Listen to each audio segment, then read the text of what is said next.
আসসালামু আলাইকুম। কেমন আছেন প্রিয় ভাই বোনেরা? আশা করি ভালো আছেন। আলহামদুলিল্লাহ আমিও ভালো আছি। আজকে শুক্রবার, অনেক কাজ করেছি, সকাল থেকে আর একটু বসতে পারিনি।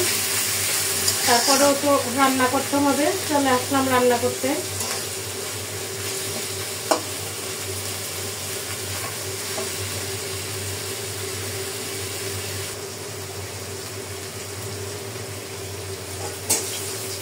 নিজের স্ত্রীকে খুশি করতে বস্তা বস্তা টাকা লাগে না, শুধু প্রয়োজন প্রাণ খুলে ভালোবাসা, একটু যত্ন আর স্ত্রীর মতামতের গুরুত্ব দেওয়া। কিছু কিছু ফ্যামিলি আছে, কিছু কিছু স্বামী আছে, তার স্ত্রীকে কোনো গুরুত্বই দেয় না, তার ইচ্ছার কোনো গুরুত্ব দেয় না, তাকে সম্মান করে না। তার সাথে সাথে তার ফ্যামিলির লোকরাও স্ত্রীকে সম্মান করে না। আর ফ্যামিলির লোক কি সম্মান করবে? নিজের হাজব্যান্ডে যদি স্ত্রীকে সম্মান না করে, ফ্যামিলির লোকের কোনো দোষ আছে? আবার কিছু কিছু ফ্যামিলি আছে, দেবর ননদদের দেখতে পারে না, অনেক হিংসা করে। এখানে তো বাইরের বউদের কোনো দোষ আমি দেখতে পাই না।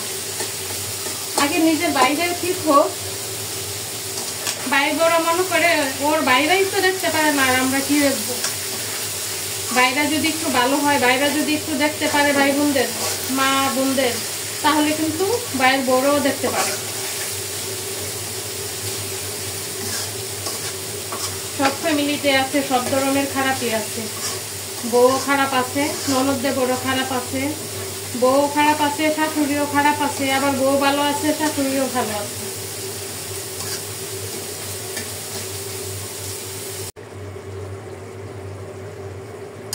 আগের দিনে আমরা ছোট থাকতে যৌথ ফ্যামিলি ছিল, বাপ, চাচা, মা, চাচি, দাদা, দাদি সবাই একসাথে যৌথ ফ্যামিলিতে বাস করতো। আমার কাছে অনেক ভালো লাগতো। এখন আর সেই যৌথ ফ্যামিলি নেই। এখন বিয়ে করতে না করতেই ছেলেরাও মেয়েরাও কিভাবে সংসার ছোট করবে, কিভাবে আলাদা করবে, সেই ধান্দায় থাকে। কিসের যৌথ ফ্যামিলি? ওরা মনে করে একা একা রান্না করবো, একা একা খাবো। আর যৌথ ফ্যামিলির যে কত সুখ, কত শান্তি, এটা যদি সবাই বুঝতো তাহলে আর আলাদা হওয়ার চিন্তা করতো না।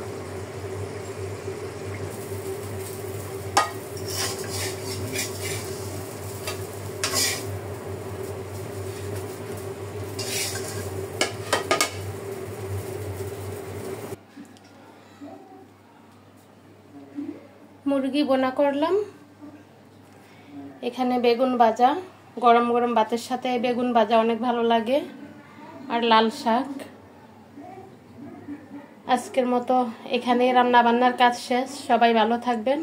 আসসালামু আলাইকুম।